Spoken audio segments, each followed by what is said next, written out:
சர்வதேச விண்வெளி நிலையத்தில் விவசாயம் செய்ய செல்லும் முதல் இந்தியர். எதிர்கால தலைமுறையினருக்காக நடக்கப் போகும் அறிவியல் ஆய்வுகள்.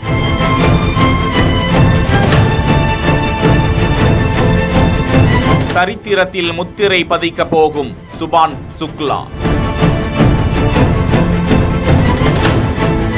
உலகின் 31 நாடுகள் இணைந்து திட்டமிட்டுள்ள ஆக்சியம் 4 ஆய்வு திட்டம். இந்த திட்டத்திற்காக ஹங்கேரி, போலாந்து, அமெரிக்கா மற்றும் இந்தியாவிலிருந்து 4 வீரர்கள் தேர்வு செய்யப்பட்டுள்ள நிலையில் அதில் ஒருவர்தான் உத்தரப்பிரதேச மாநிலம் லக்னோவை சேர்ந்த சுபான் சுக்லா. ரஷ்யாவில் விமான பயிற்சி மேற்கொண்ட அவர் இந்திய விமானப்படையில் பணிக்கு சேர்ந்து அதிநவீன போர் விமானங்களை இயக்கிச் செல்வதில் கை தேர்ந்தவரா. அதனால் இந்தியாவின் ககன்யான் பயணத்தில் அவர் தேர்வு செய்யப்பட்டவர். சரி, சர்வதேச விண்வெளி நிலையத்திற்கு செல்லும் இந்த குழுவினர் என்னென்ன ஆய்வு செய்ய போகிறார்கள்? அங்கு அவர்கள் 14 நாட்கள் தங்கி சுமார் 60 வகையான ஆராய்ச்சிகளில் ஈடுபடுகிறார்களாம். அதற்காக சில பயிர் விதைகளையும் அவர்கள் பூமியில் இருந்து எடுத்துச் சென்று ஜீரோ கிராவிட்டியில் அதனை வளர்க்கும் முயற்சியில் ஈடுபடுகிறார்கள். மேலும் புற்றுநோய் செல்கள் அங்கு வளர்கின்றனவா? விண்வெளியில் தொலைக்காட்சியை பார்ப்பதற்கும் பூமியில் தொலைக்காட்சியை பார்க்கும் போதும் மனித உணர்வுகள், மூளை நரம்பியல்கள்,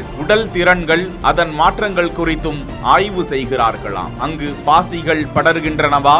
முக்கியமாக இந்தியாவின் உணவை அங்கு எடுத்துச் சென்று அவை கெட்டு போகின்றதா? அதன் தன்மையில் மாற்றம் ஏற்படுகிறதா? உணவை சாப்பிட்டால் ஏதேனும் ஆகின்றதா? உள்ளிட்ட 60 வகையான சோதனைகளும் நடைபெறுகின்றனவா? இது குறித்து பேசிய சுபான் சுக்லா, இந்த முயற்சியை தன் ஒருவனுக்காக எடுக்கவில்லை, ஒட்டுமொத்த இந்தியாவுக்காகவும் அடுத்த தலைமுறையினருக்காக முன்னெடுத்திருப்பதாகவும் பதிவிட்டிருக்கும் குழுவினருக்கு பாராட்டுக்கள் குவிந்து வருகின்றன.